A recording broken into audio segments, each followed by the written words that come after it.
Assalamu alaikum and welcome to Solutions Nerds. In this video we are going to learn how we can enable back taps on any iPhone. So without wasting any time, let's get started. But before that, if you're new to our YouTube channel, then hit the subscribe button now for our future videos. Now let's back to the video.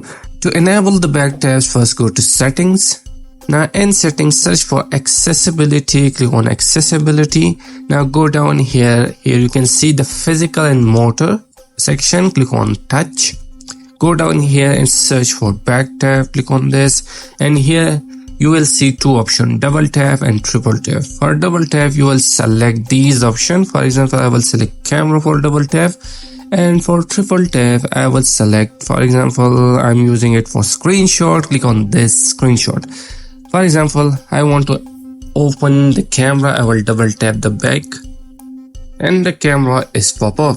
For example, I want to take the screenshot, then I will triple tap the back and the screenshot is here.